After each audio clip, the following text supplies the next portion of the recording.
Welcome to Thriver's Ed, the podcast that's all about giving you the practical, no-nonsense advice you need to level up your life and business. I'm your host, Marcy Rossi, success coach, business strategist, and alcohol-free enthusiast. If you're ready to crush your goals, optimize your productivity, and live your best, most authentic life, then you're in the right place. Each week, we'll dive into topics like the psychology of success, practical strategies to boost your performance, and the unexpected ways living alcohol-free can elevate your life. Whether you're looking to boost your business, improve your health, or simply become a better version of yourself, Thriver's Ed is here to help you do just that. So grab your iced coffee, buckle up, and let's get thriving. Welcome to another episode of the Thriver's Ed podcast. I am so excited today because we have Dr. LaChelle Wieme with us here. Dr. LaChelle is passionate about helping people unlock their full potential. For over 15 years, she's been connecting with audiences as a motivational speaker, and for the past 6 years, she's also had the privilege of guiding individuals and organizations through her coaching and business consulting practice. Now, whether it's on stage or working one-on-one with clients, she loves empowering people to achieve greater impact and income. Now, her unique approach, it centers around fostering clarity, courage, confidence, and consistency. And these are the essential ingredients for sustainable success. This passion has also led her to create the Spiral Up podcast, where she explores these themes in greater depth. And through her consulting firm, I Am Life by Design, she partners with entrepreneurs and businesses to help them thrive. LaChelle, welcome to the show. Oh my goodness, Marcy. I've been so looking forward to our conversation, and I cannot wait to dive into something that we both agree is like super, super impactful when it comes to the success and giving entrepreneurs an edge, right? In what it is they're doing. So yeah, I can't wait to get started. Yeah, me too. I'm just your whole intro. I'm like, yes, I could have written this. This is exactly like me. But what I love about having you on the show today is that we don't necessarily see eye to eye on everything. And so I'm really interested to hear your perspective. Yeah, And yeah. I'm particularly interested because you and I have a very similar past in that this was not where we started, right? We've had different Yeah. paths. I've done a bunch of different things. I'm not a doctor, but you're coming to this from the world of anesthesia. How did that happen? Yeah, no, totally. By accident and divine appointment. So that's kind of what I'm going to say, right? Like I bring this spiritual flavor into what I do because I just cannot possibly think that any of this is coincidence. So long story short, I had a degree in anesthesia. I became a nurse anesthetist, nurse anesthesiologist, and ultimately professor for a doctor of nurse anesthesia program, literally climbing that corporate ladder, doing all the things that I had set out to do. And I got to just tell you that I thought that I was happy. That's what I want to say. Okay. And when the first opportunity for me to have a business in the online space was presented to me, it seemed like the complete craziest wackadoo idea possible because I was self-proclaimed like awkward introvert. I had 200 friends on Facebook. I was afraid to share anything. I didn't know what I was doing. I was terrified of sales, all of those things, but something intrigued me enough to be like, I wonder what this could look like. It was almost like this curiosity of an excitement of like, okay, I wonder what this could look like, right? So I'm like, all right, if I'm gonna build this online business alongside my crazy life of being a mom of two, husband, the whole works, and being a professor and doing anesthesia, I'm like, this is crazy. I had no business starting a business, right? But what it did for me was it unlocked something that I would call the and life, meaning that I recognized that there was something out there that could give me the life of fulfillment and challenge and helping people and allow me to be a more present mom and wife. You see, I didn't even realize that I was as unhappy as I was until I saw something different. And I recognized like, holy crap, like I am literally the mom who tears into the daycare parking lot at 5:59, hoping that I get there in time to get charged, right? Or to not get charged. And it was just like, wait a minute, this is not the life that I wanted. And I realized that in my own, like, I'm going to get deep here. I'm going to get vulnerable with you guys. But like, I realized that, yes, I had all these degrees. I had my master's and my doctorate, and I was doing all these things. I was still chasing all this stuff, right? And I'm like, huh, isn't this interesting that I keep chasing at the expense of being the mom and wife that I wanted to be? And I realized that my motivation deep down in my professional life was honestly to chase my worthiness.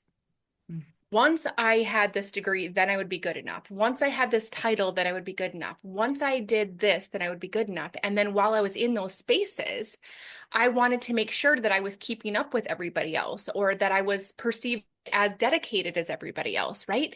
And I'm just like, hold tight. Like, none of this is where I wanted to be. And it was really bringing myself into this entrepreneurial space and recognizing that I can have life that creates both Mhm. if I'm willing to just get out of my own stinking way and deep dive into the crap that's been holding me back up till now and really see what's possible. And if I'm going to do this, I want to do it well. And I went on this massive self-improvement journey that helped me to discover that holy crap, worthiness was what was driving my ambition. Mhm. Yes, it was impact, but that was kind of crap a little bit, honestly, because it was me trying to prove my worth to myself. And so now it's like I get to show up in a way that is so different. My energy is like I get to be like the most powerful person that I can be to help other people succeed. And I get to be present at home. And I think that, like, in your introduction, you highlighted this. Like, I want other people to feel like they've become and experience their best self because I didn't realize that I was really holding myself back and that I didn't realize how small I was living and I didn't realize what was possible for me once I stopped getting my own way and once I was open to start making some of the decisions that scared the crap out of me and allowed myself to fail because gosh, like I'd never gotten a B in my life. Like I was so terrified of not being perfect that I never posted on Facebook because good gracious, like if somebody judged me or wasn't my friend anymore, then God forbid, right? So just all this crap that started to come up as this revelation and realizing that as I started to grow within myself, I realized what I was capable of. And my life is beyond anything I could have planned for myself had I stayed in the box that I had created for myself, if that makes any sense. And in 2022, I left my full-time anesthesia career. Now I still go back and I actually help my hometown hospital out a couple days a month because I still love the skill set, but I get to show up when I can and when I want to and how long I want to and the rest of the time I'm traveling the world and I'm spending time with my kids and it was all of the crap that I had to deal with underneath the hood to help me make those decisions that are going to take me to the place beyond anything I could have planned for.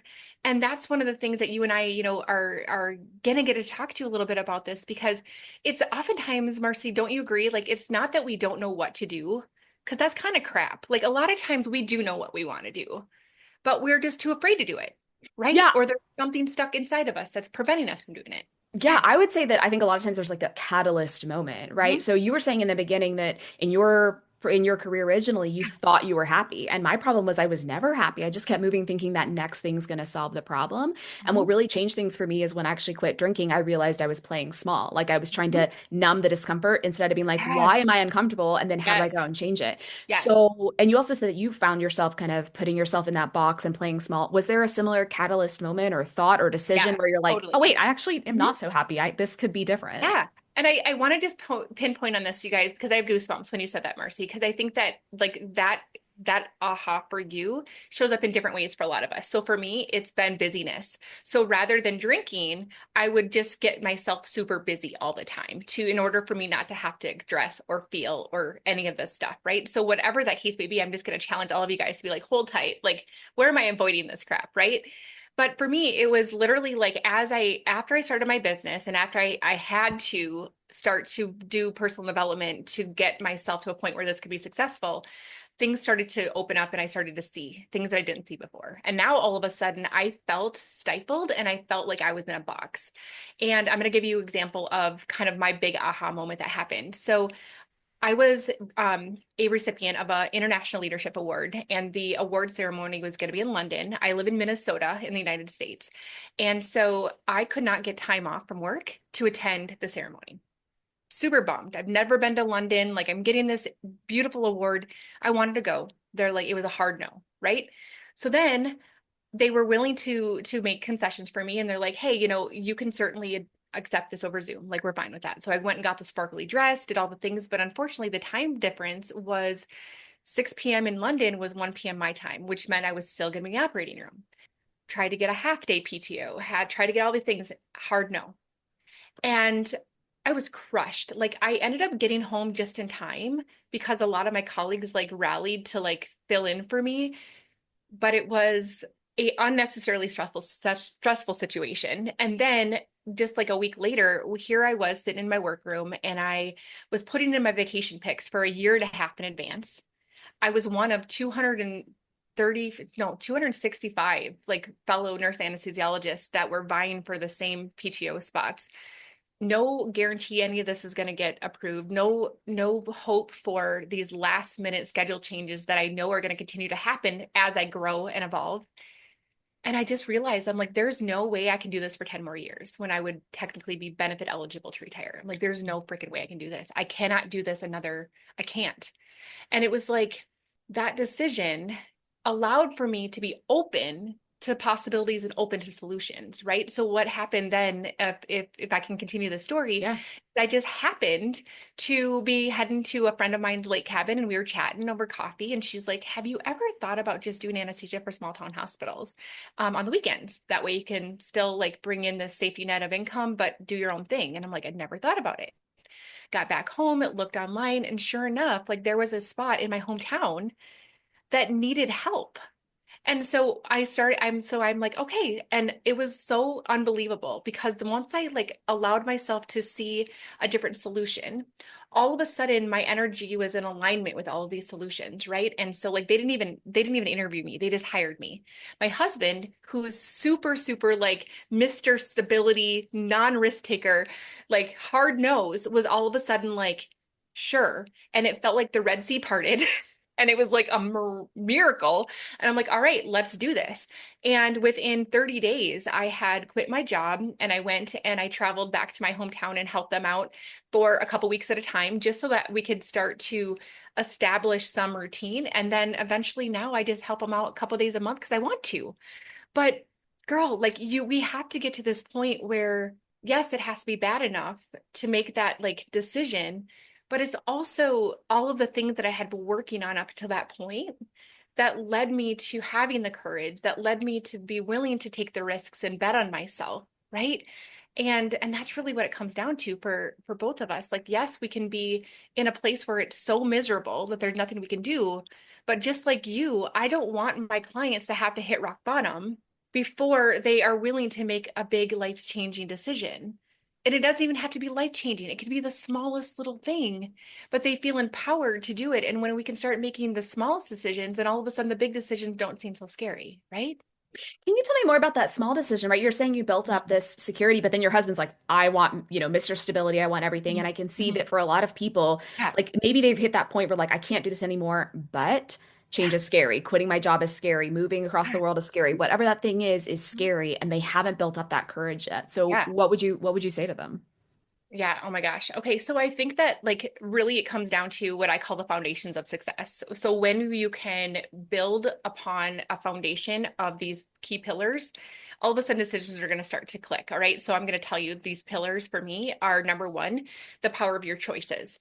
So the moment that we recognize, you guys, that we are not subject to life, that life is happening for us, and that nobody, like the moment that I realized that as I walked into this hospital in my full-time career, I looked around and it's like, huh, isn't this interesting? Nobody is holding a gun to my head, forcing me to show up. It is a decision for me to show up every day because this is the decision right now for me and my family that this is the place for me to be. When you recognize that you are not powerless to situations outside of you, and the moment that you accept that you have an empowered decision, whether that be I'm going to make the decision to seek out different solutions, I'm going to have the decision to have a hard conversation, with my husband saying, "Oh my gosh, like this is not working for me," whatever the case may be. The moment that you decide that you are not subject to something, that you are not victim to something, the moment that you recognize that you get to choose your response every single moment, everything will shift because now all of a sudden, instead of disempowered, you are empowered. And I can get into the whole like quantum physics part of that. But the moment that you are in an empowered space, both thought and feeling, your energy in your vibration of your body in your biofield raises. And now all of a sudden, the ideas, the conversations, the people are going to start aligning with you because you're from an empowered place versus a disempowered place. So, number one is that recognition that you are not a victim, and that at every single moment you get to choose to rise above your circumstances.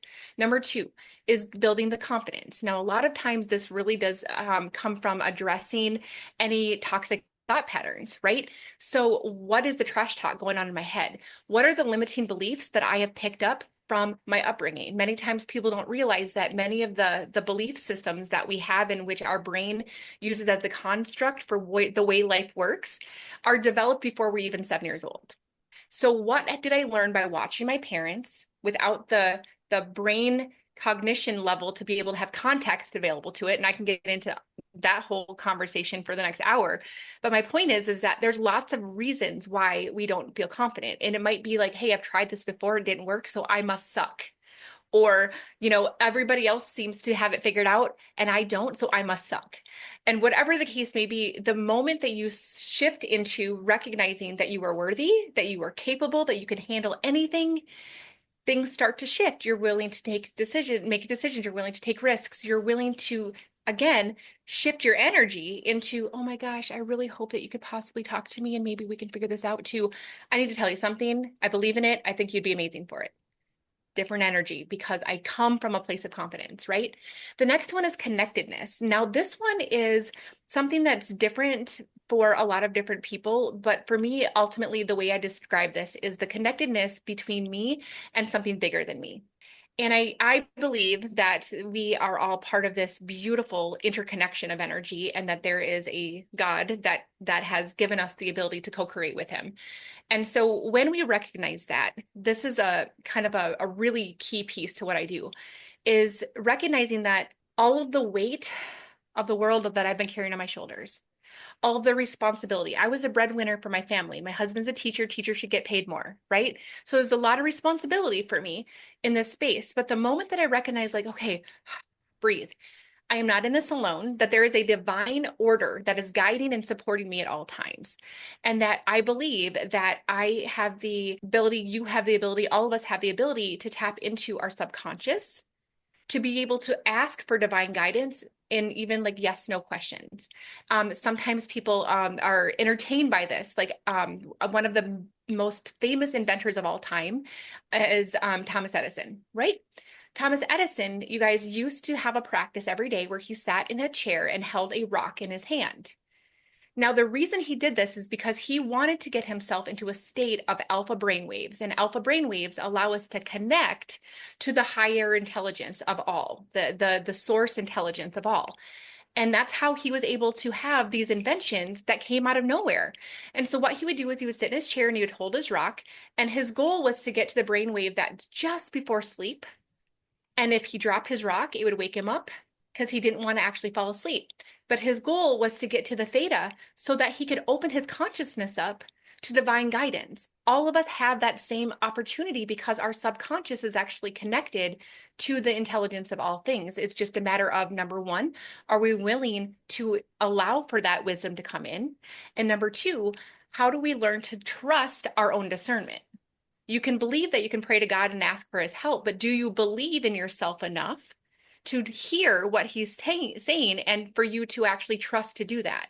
And that's what I love teaching people, is that you don't have to do it alone, that there are ways to figure that out.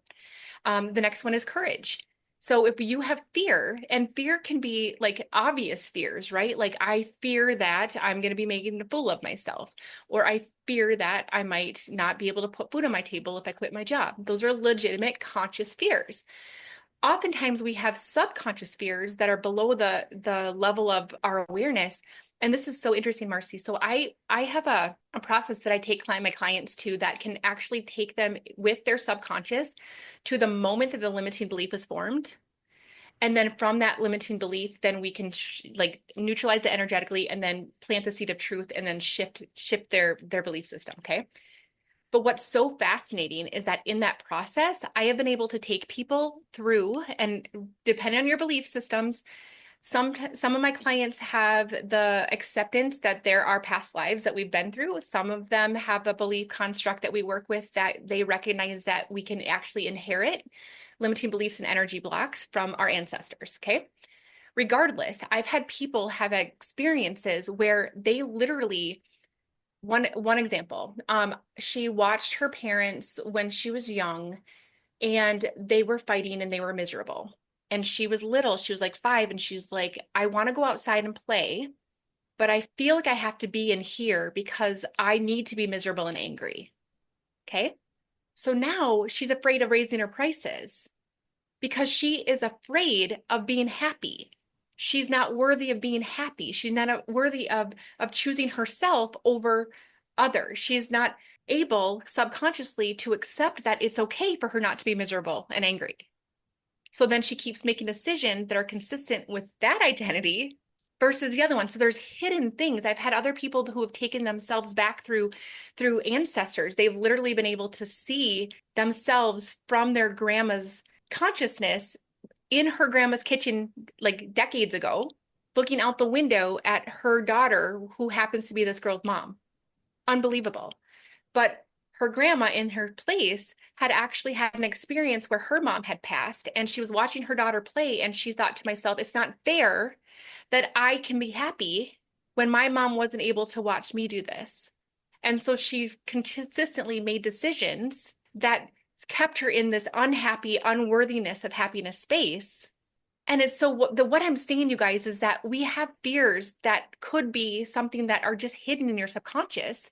And there might be fears that are hidden in these energetic lineages that can be passed on. And so it's really just recognizing not only how to look at fear differently and how to know consciously that you can handle whatever it is that's coming to you, but also recognizing that there might be some things that you can't see Mhm. that we can clear because that might be holding you back from courageousness. The sixth one, and there's only 7. So the sixth one is inconsistency. So that's the thing that holds people back. And again, these can be tied to these other things because you don't show up because you don't have the identity of somebody who's consistent, or you feel like you're disorganized, or you feel like you don't have the clarity. And so then you keep sabotaging yourself by not showing up. Right. And then the last one is, I call it conquer. And this is really where we have this resiliency of like knowing our greater purpose and knowing the why and knowing that it's normal for things to just ebb and flow in life and business, and that there's nothing wrong with you. And that when you can keep your true north and your impact as the front of this, then you can allow yourself to stay in an empowered energetic state so that you can manifest and attract things versus letting your outside circumstances, your husband who doesn't understand what it means to be an entrepreneur, the market, the saturated whatever, any of the stuff that could happen to any of us, you don't let it bother you. You're able to stay in neutral or higher because you've figured out how to create these foundations of success that allow for you to make your decisions based from an empowered place rather than a disempowered place where you feel like you're stuck or you feel like there's nothing that you can do or feeling like it's bound to fail and all the things. Does that make sense? It does. I wanted to ask about, okay, so we have all these limiting beliefs or kind of blind spots, and I think that you would agree that it can be really helpful to have someone walk you through this, right? That's the Yeah, power of coaching, even just with your friend yeah, saying, "Hey, have yeah, you considered, working in small town hospitals?" And it's not that you couldn't have thought of that idea. It just yeah. you Mhm. didn't have the same, she didn't have the same constructs that you did, Totally. and she was able to Yes. generate that. Yes. So, is there something that people can do to kind of, because the first step in identity in fixing a change is Oh, knowing what yeah. the problem is. Is there Yeah, something they can totally. do if they're by themselves, if they don't have a coach or a trusted friend to work Yeah, through some of a hundred, these? 100%. So I think that the first thing when if we're talking specifically about decisions, okay, I want us to just take a moment and recognize that a dysregulated nervous system is going to prevent us from being in a conscious, logical place. And we are not going to be able to use the part of our brain that is going to allow for reasoning. If our emotional state and our nervous system is dysregulated, it means that we're stuck in fight or flight. And it means that our body is going to be releasing, different stress hormones, and our heart's going to be racing, and our stomachs and knots, and our palms are sweaty. And I'm just going to tell you right now that if you are in that space, you're not going to be allowing yourself to get into this conscious space. So that's the first thing I would say, is that you need to get your nervous system, ooh, calm down. Okay. How does that work? And I'm sure, Marcy, you probably share with people all kinds of tips with this. These are some of the things that I do. So, breathing is huge. When you take big breaths in and big breaths out, you can actually activate your parasympathetic nervous system, or the rest and digest part of your nervous system. Ooh, where that calms you down. Oftentimes I will do something that is very similar to like 4-second breath in, 8-second breath out. It's that activation of your diaphragm as you're breathing out that really helps to set that nervous system back to neutral. Okay. Another really surprising one is putting cold water on your wrists. I don't know if you guys have heard of that. Another one that we utilize is tapping. Mm. So, emotional freedom technique and tapping, what it does is it gets you back into focus. I actually have a software that I use with my clients that it analyzes 10 seconds of their voice. And then it can tell them not only what are their three emotions that are over being expressed right now and one that they've been pushing down, but it gives them a prescription of balancing musical tones and octaves that will actually neutralize that energetic state. So it's almost like noise canceling headphones work this way, where it's two opposing waves come to crash together in the ocean, they neutralize themselves. That's how this music works. So oftentimes what I'll do is I'll say, I want you to do your voice recording and I want you to listen to your music for 5 minutes. And that by itself will just regulate it. And now I can get myself back into this state. So now I'm consciously able to have this process happen, right? I'm not from a fight or flight, traumatic place. I'm in a, okay, like, let's look at this. So then I ask myself, what am I actually afraid of? What am I actually afraid of? And sometimes it's just in the acknowledgement of it from a conscious place, not from a fight or flight place, but from a conscious place, like, interesting. Isn't that interesting that this is what I'm afraid of?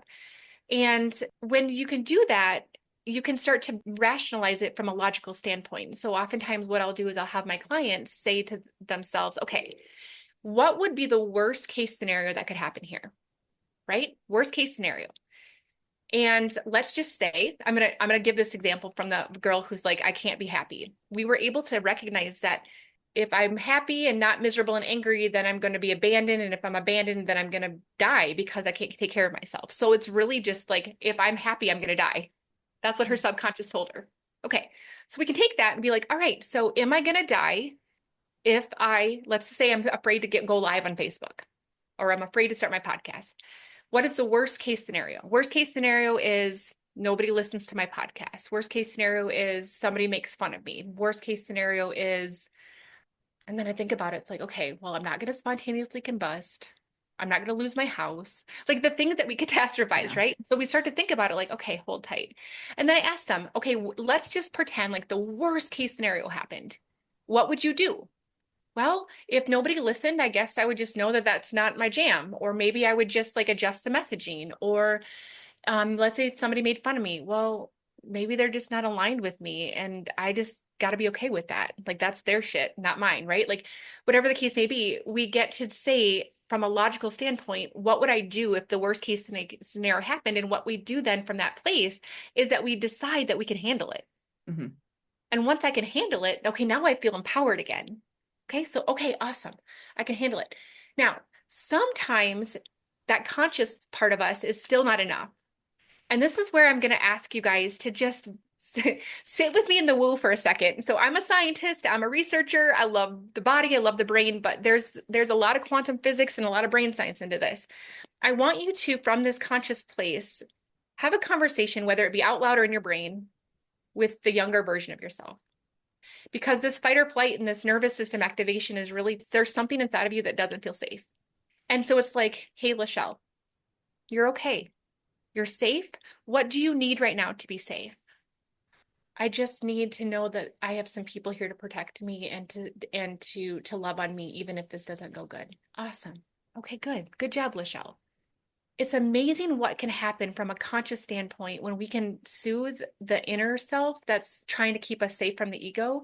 And in the quantum physics space, there is no past, present, and future. They're just now. Hmm. And so in now, I actually get to heal the past and I get to influence the future based on this decision right now.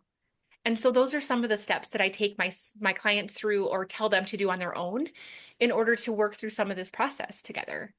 And it can be super powerful. And some of the things that I do to take people through this whole like identifying limiting belief, even past life regression, you can do self-processing on if you're trained in this. And Hmm. so a lot of my clients will actually go through the certification program that I paired with to get their own teaching on that so that they can process themselves through it so they're not dependent on anyone else. So that's completely possible too. Yeah, I do love that worst case scenario because a lot of times when you put these out loud, you're like, that's just Mhm. not going to happen. It's not going to kill me. I can move on from this. If no one Yes. ever hires me again, I can get another job doing something. Like there's Yeah. always that Yeah. solution. Mhm. I'm wondering if it's that third piece that might be missing because I have tried this before Yeah. with a loved one and it ends up in that spiraling of yeah, but, yeah, but, yeah, but, and it just keeps going and there doesn't seem to be Yeah. that resolution or that Yeah. calming down of like this is Yeah. irrational. So Yeah. is that what you would say is kind of missing there, that sitting with that younger self A piece? 100%, because this is the thing. Like your reaction to this, whatever is happening, let's just say that it is deciding to start a podcast. Okay. People start a podcast every single day. So it's possible. So why does it feel so scary and heavy to you? It's not because there's something wrong with you, friends. It's just because you are taking this representation and you're attaching meaning to it from some part of you that isn't healed from the past. It's been a trigger. So your emotional response to it is more exaggerated than somebody else who's like, yeah, I started a podcast yesterday. You know what I'm saying? There's nothing wrong with you. It's really just an acknowledging like where is the thing that is kind of hidden underneath that is possibly holding us back, right? And so when we can start to give ourselves that grace to be like, okay, like I'm responding to something from the past in this exact moment now. And now that I at least know that, I'm like, okay, there's nothing wrong with me again. I just get to go on this fun adventure and this treasure hunt to figure out what the heck, where did that come from? And it's so cool because when we can go on that treasure hunt and when we can discover where that's coming from and we actually get it to the root, that's what I love it because I imagine I'm plucking it out like the weed it is, Mhm. and then I can plant flowers over it, right? But I just like so oftentimes we think there's something wrong with us if it's hard, or we think that there's something wrong with us if we're avoiding things or avoiding hard conversations or avoiding taking the next step. There's nothing wrong with you. You're just responding to something that's not visible. And it's Mhm. just a matter of like not shaming yourself, not putting yourself down, but just being like, huh, isn't this interesting? Isn't this interesting? This is not how I thought I was going to react. Huh. Wonder what that's about. And just play with it. Have fun with it. Don't take yourself so stinking seriously. Give yourself some grace and be like, all right, let's go on this treasure hunt and figure this out. And then it doesn't feel so heavy anymore. It doesn't feel like so much freaking pressure. And it just feels lighter. And there it can be easy and it can be fun and it can be full of joy if we just allow ourselves to have fun on the journey of figuring out where that damn weed is and plucking it out. Yeah, absolutely. Yeah. Well, this has been so much fun. I feel like I could pick your brain for forever. It's just it's just such a wealth of knowledge, and I don't want to overwhelm anybody. I want to be able to take this and put things into action right now. So, what Yeah. would you say if people are listening and they're like, okay, this is it. I'm identifying there's probably some fears in here, some limiting beliefs. Mhm. What are either five things they can go do right now, or something they can do in 5 minutes Mhm. to start acting on this today, right Yeah, now? 100%. So I love the fact that I got to give people this, like, what do you do? So we kind of already did that, which is really Right. great. So I'm going to encourage all of you guys to just follow the steps that we've already talked about for sure. The next thing like a thing that I could absolutely tell you to do is embrace if any of the seven like things that I mentioned before are resonating with you. The very first one is owning your power, Mm. recognizing that you get to at any moment in time leverage the power of now to heal the past and the future because you are not subject to or victim to it. You get to choose. So I'm going to ask right now that you are deciding right now to take power over your life, period. Right. And then the other thing that I would say, Marcy, that's been super helpful with myself and my clients is to ask yourself, what would the future version of yourself do? A future version of yourself that's healed and confident and powerful and courageous and consistent and all the things. Like if I want to have a multi-million-dollar business, what does she look like? What would she do in the situation? So would she start a podcast? Yeah. Would she be afraid of it? Nope. Who would she contact to get her started? Awesome. So when we can step into her, it's going to help us to channel that. And again, in the quantum space, you guys, there is no past, present, or future. She already exists. The future version of you is here already, allowing you to listen to her guidance or his guidance if you're willing to let yourself do that and trust it. Okay. And so, a way that you can tap into that as well is visualization because our brain has these parts in our brain called mirror neurons that cannot tell the difference between what is real and what is imagined. So you can either use those mirror neurons to your detriment by imagining the worst case scenario and getting yourself all activated and worked up, or you can use that imagination to create in your mind's eye what you want to see happen, who you are at that $1 million level, who you are at the confidence level, and visualize what she feels like. How does she speak? How does she feel? How does she dress? How does she get up in the morning? How does she make decisions? All of that stuff. And you visualize it, you taste it, you see it, you smell it, you touch it, and you allow it to be ingrained in you. And your brain then will start to accept that as who you are. And guess what? You're going to start making decisions from that person versus the disempowered little girl that's been holding you back this whole time.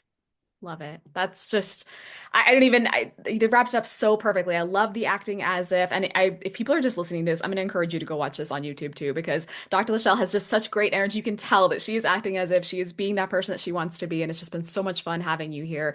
Thank you so much for your time. Is there anything that you wanted, any last minute piece that you want to throw in? I just absolutely am so grateful and honored. And Marcy, I am happy. I do if your client would like another tool, I Yes. do have access to that software that you can do a 10-second voice submission and then it gives you like some music to listen to. And I would be happy to offer your audience a very significant discount, special for like $25. You guys can get your own analysis. I'd be happy to give you the link for that so that they can actually have a tangible tool to take with them to add to the arsenal that they already have. So That sounds perfect. I completely forgot about that tool. And as you're saying this, I'm like, oh my gosh, yes, that was so fascinating to talk about how this affects our brainwaves. It makes total sense. Where can people find you? So I have a name that's hard to pronounce, but I'm easy to find. So I'm at LaChelle Wieme everywhere. So Facebook, Instagram, my YouTube channel is at LaChelle Wieme. I am at LaChelleWieme.com. So as long as you can go to the show notes and spell it correctly, you guys can find me wherever you're looking for me. Simple and easy. So thank you so much for that opportunity. Absolutely. Yes. The links will be below, as well as that link to the voice recording. Dr. LaChelle, thank you so much for joining me today. Thank you so much. I appreciate it.